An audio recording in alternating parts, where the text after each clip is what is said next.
Welcome everybody.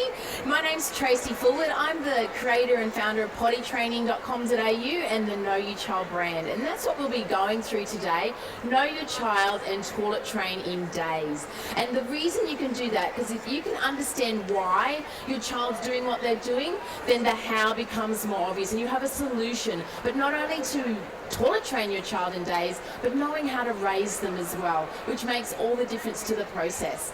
My background, I'm a mum of 3 beautiful children. They're now 13, 10 and coming up to 8. And look, where it all started for me is I had heaps of hassles toilet training. I did all the wrong things with my first, waited till 2, start, stop, very inconsistent with regards to what I was doing. And so in the end of it, complete toilet refusal, 7 months wasted and a screaming child. My background's in product design, which really helps with regards to this whole situation because we look at the holistic viewpoint of the user, and that's what happened. And so I designed up a system which now presents itself as our whiz and plot ultimate toilet training system, Bella and Dumpy today. 3 days later, done. Racing to go every time, 1 week later, night trained. Now, most people would look at the screaming child and go, okay, my child's not ready, I'll stop. But this is the situation. I created the problem because I simply just didn't know what I was doing. But I was also the solution, which should be very excited for you because of the fact that it's up to us to understand and know. So once I changed what I was doing, like I said, 3 days later done, 1 week later night trained. And so this is the sort of thing that I guess we're wanting to help parents. If we can avoid the situation in the first place, prevention is so much easier than the cure. You pay with interest big time later on trying to solve the cure, which is exactly what I did with regards to Maya. And a lot of people, if you just understand the window of opportunity that I'm about to run through and know that it's actually a lot easier, you can avoid all of those challenges to start with. My sister then started with her twin boys. She actually, they were showing signs of readiness. They were 14 months old at the time, just after I was toilet training Maya. And signs of readiness are things like pulling at the nappy, dislike of wearing the nappy, telling you weasel poos before or after the event, taking an interest in you going to the toilet, things like that. The challenge with readiness is you cannot rely on it exclusively to start toilet training because there's 2 personalities that just simply won't show you signs of readiness, and I'll run through that today as well for you. So if you're waiting for your child to show signs of readiness and they aren't going to because they're one of these personalities, you could be waiting a long time. So this is the challenge with that, but they were showing signs of readiness, and if your child is showing signs of readiness, get going. Obviously that you've ticked the box, they're willing and able, so it's going to be easy for you. So get going and start the process. So that's what Kylie did, and we actually created what we call our bulletproof boy pack just from what she was doing. Started at 14 months, daytime train 17 months, nighttime train 18 months, done. She saved thousands of dollars in nappies by early retirement of 18 months, no more nappy. And so this is, I guess, what we want to help parents to do. I started to do a little bit more research, and I actually discovered a book called Early Start Potty Training by Dr. Linda Sona. I had a 4-month-old at the time, and look, the first couple of pages got me. It basically read, started to put the infant on the edge of the toilet around 15 days of age, and at 4 months used only 1 nappy a day. He was 4 months old, like I said. I thought, what have I got to lose? Keep in mind, I just had heaps of hassles toilet training my 2-year-old. Within days, wheeze on the potty, 1 month bowel control. I have not had to change a pooey nappy with Kai since 5 months old. Seriously, the way to go. I've done 2 babies now and a toddler. Babies, don't say no. That's it. That's the sum of it. Why would we wait to start something new with our child at an age where they can say no really well? They call it terrible too for a reason, and yet we don't think about it. And this is the problems and challenges that parents are finding themselves in. And which leads me on to this. I could start and finish this workshop seriously with 2 things. There's this 2 things. The secret to successful toilet training comes down to just 2 things. Number 1, you need to lose the nappy. And number 2, you need to start early. That's it. That's the sum of it. If you want to avoid things like poo problems and stuff like that. But those parents who are already in the cure phase and maybe have already started and created maybe a few problems, it's okay, we can help you there as well, because you can use the Know Your Child strategies for starting and finishing well, or also overcoming those sorts of challenges. Let's go, Sharks! Yes, we were on the first season of Shark Tank, and I guess what that enabled us to do is the ultimate toilet training system was finally created. We ended up getting free mentorship from Red Balloon, from Naomi Simpson, which was fantastic. And so it just went on from there. And I guess this is where it's been that culmination of 9 years experience with regards to working with Wheeze and Poos. It's now made it even easier for parents with regards to our Know Your Child system and what you can get out of it. Just quickly run through the latest research with regards to toilet training, because often this can give you an understanding of why, again, and I guess this is done by the University of New South Wales. It's called Toilet Training Infants and Children in Australia. I had the privilege to interview Anna Christie, the author of this project, and I guess what the conclusion to it all is the fact that if you can see that pull-up packet on the front page of that research document, the summary of the last paragraph simply says Australians have abandoned toilet training. That we can look at that pull-up packet of that 4 or 5-year-old and go, that's okay, and not even think twice about it. And look, it's not about making us feel bad. Look, things have changed with regards to it, because what they established that just 1 generation ago, we were toilet training a 1.5 years earlier than what we are today. And this is when, obviously, when we were using cloth nappies and mum and dad weren't at work, two in the workforce and things like that. So we can't beat ourselves up about it. But we can't be ignorant to the situation that's happening now because of late toilet training. And the thing is, you may be surprised at the definition of what they actually came up with that late actually is. And what they established is that there's a window of opportunity whereby the parents that actually started in that window, which ended up being around that 18 to 24 month period, parents that started in that window went quicker and had less problems. The parents starting after 2, which is what they actually classified as late, ended up with poo problems. Running away and hiding to poo, wanting the nappy back onto poo, withholding poo, 1 or more of those situations. And I guess this is where that challenge lies, that if we can avoid the poo challenge to start with, you'll save a lot of tears and frustrations in the end. And basically, with regards to that, I had an aha moment when it came to toilet training, and I collected the success stories that parents have sent in to me that we get literally on a fortnightly basis, that basically showed the backing up of this research. And what it highlighted was that all the parents starting in that window of opportunity had the same story. And that story was along these lines. 19.5-month-old boy, 12 days, day and night, done. Interestingly enough, the mum also that had this little boy said, I wish I'd known this about my 2-year-old who took a good 6 months to finish. 20.5-month girl, toilet trained, 14 days, day and night, done. And I guess, again, the mum said to me with this, thank you so much for helping me toilet train my 20-month-old in a week. It took a week to finish day training, a week to finish night training, but more importantly, thank you, I now have a more compliant child.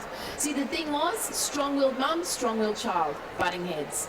Very common scenario, and now, knowing her child, she now knew how to work with her strong-willed little girl to have a more compliant child. That's one of the key differences that you can get out of this situation. All the parents starting after 2 had the same scenario. They all struggled first. But you also can finish in days when you know your child.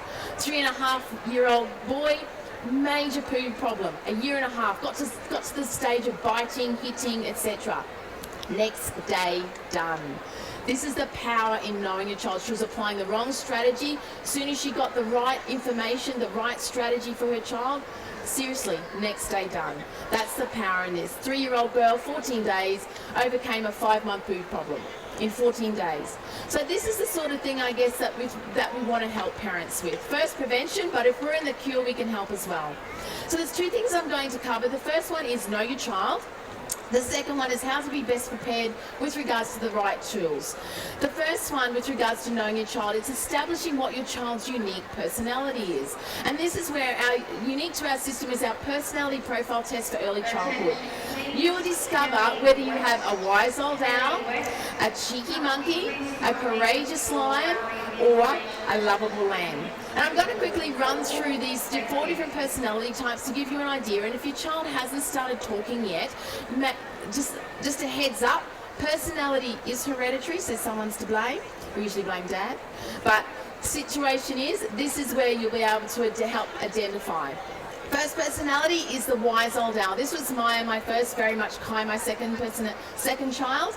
These are the thinkers of the world. Assess the situation and then proceed. So with regards to this particular personality, they're very cautious. They're an introverted child. Parents actually struggle to often get this child to the toilet in the first place because they don't like change and it's something new and they're fearful.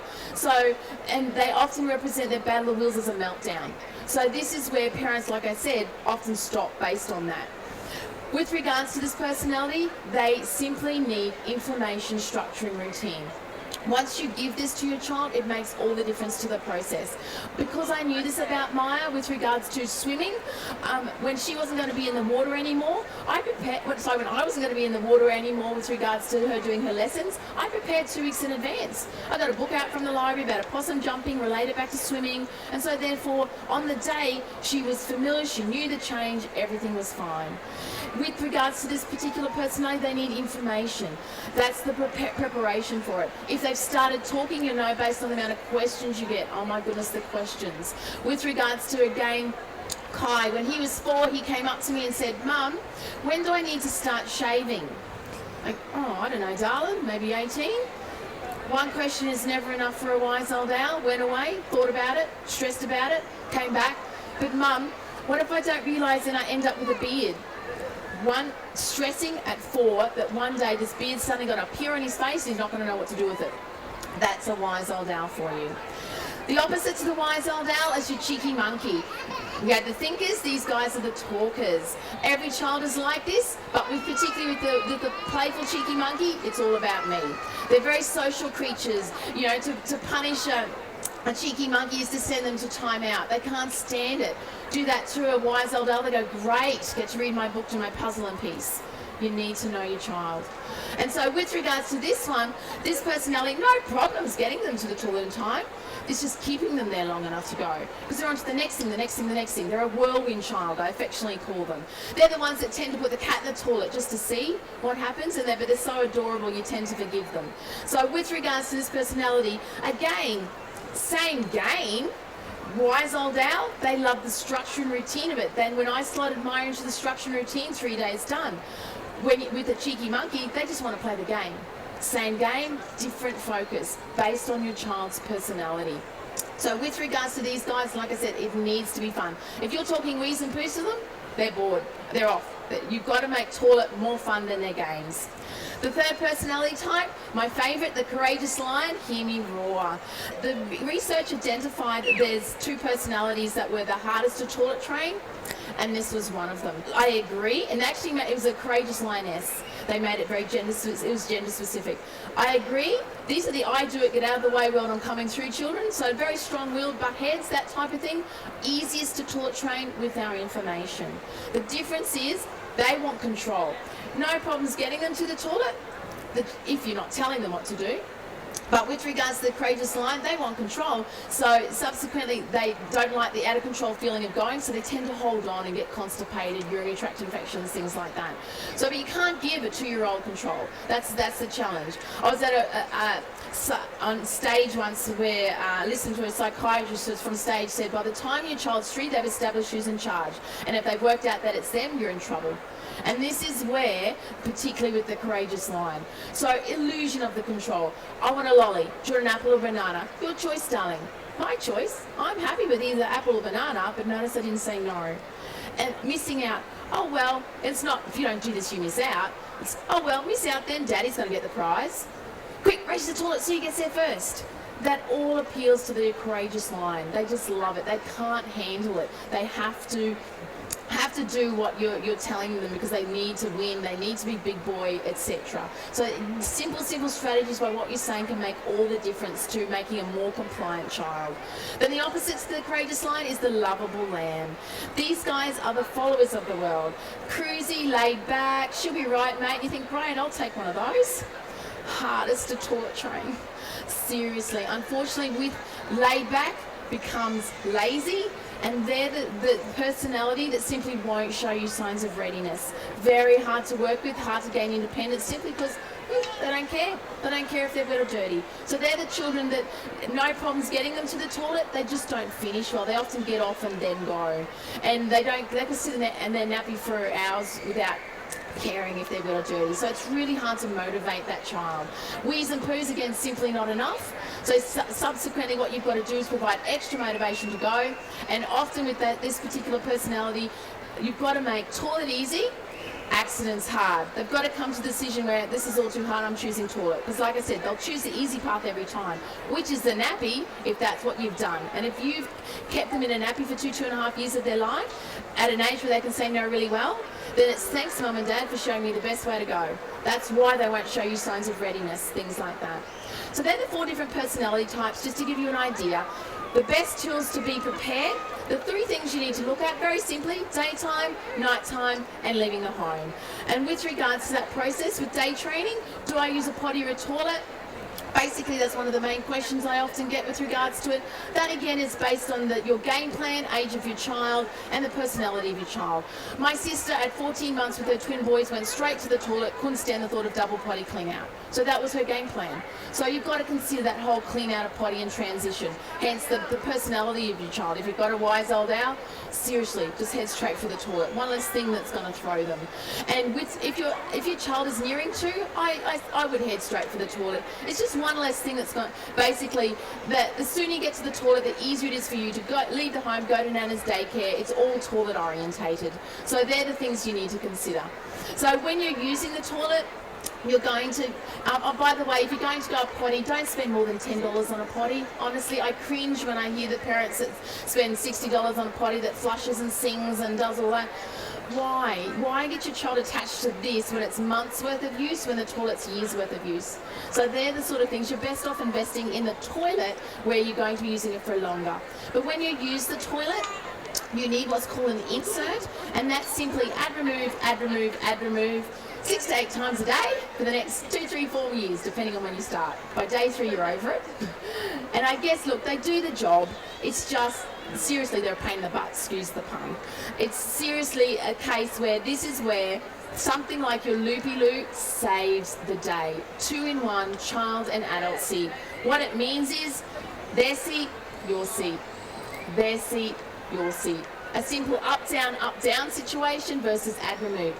They can do it themselves. That's the difference. I guarantee a wise old will be questioning, why do I have to do this? No. They'd be uncomfortable with it. A cheeky monkey and courageous lion, they'll be wanting to use the same toilet seat as you and be big boy, big girl, those types of things. Easy. You need to make it easy for your lovable lamb. So those are the sort of things that you need to take into consideration. So that makes all the difference to the process. The other one, do I sit or stand my boy? This is, again, boys are easier to toilet train than girls with the right tools. Using the super wee man makes all the difference to the process. With regards to the wee man, weebies like daddy. Tell a boy what to do, you're not going to get the same result as showing. First of all, daddy needs to wee in the wee man. Give a man a challenge. But this is the essence of being able to teach the correct way. Wee, flip, flush, no hands, no store required. And our yum-yums, our food for Mr. Toilet, they spin around when you hit it with your wee-wees. Need I say more? Honestly. So this is the process. You start with the wee man, end up with the wee target, hit the spot, make a truck, flush goes back to the black spot again, transition into the toilet. There's tools to make toilet training boys easier. With regards to night training, there's 3 things you need to look at with regards to that. Correct game plan, manage wetness and motivation to go. If you're not doing the correct game plan to start with, bladder-brain connection, then you're making it very hard for your child to go in amongst a lot of uncontrollable factors. So this is where, if you need at least have the correct game plan, using things like your bedwetting ebook, which comes in your packs, our Modo, fantastic 3-in-1 aromatherapy, colour therapy, play therapy, helps with sleeping. They're the sort of things that help you with that. Manage wetness is the other one, where your waterproof sheet protector and your big kid pants help with regards to keeping your child dry, so you stay sane at 2 o'clock in the morning instead of having to strip your entire linen to go through the whole process. Instead, you just use a waterproof sheet protector. Makes all the difference to the process. And lastly, the motivation to go. You've got to give your child a reason. You've got to make it fun. Day training and night training as well. So just in summary, leaving the home as well, just quickly, your Podette Plus is also your other situation with regards to making the process so that you're able to leave the home sooner without the nappy on. Basically, plastic bag bin. It saves the day. One poo in the pants while you're out and about. Seriously, you know the value of this product. And then the legs fold out and it becomes an insert with regards to doing the bottoms touching seats for hygiene and things like that. The whole process with regards to what we do is very much about teaching the child, making it fun for them, but teaching you what to do. When you know your child, you can use this information, like I said, to toilet train in days, but also to help avoid tantrums, help with eating, help with sleeping, because we're addressing the battle of wills. And you can upgrade to our boy or girl pack, because we've done the hard work for you with regards to working out what a boy needs and what a girl needs. Very particular, like I said, boy is standing and aiming, things like that. But thank you very much for your time, and I hope that gives you the confidence then. Like I said, know your child, and it makes all the difference, not only to toilet training, but for helping for parenting and raising them. Thank you.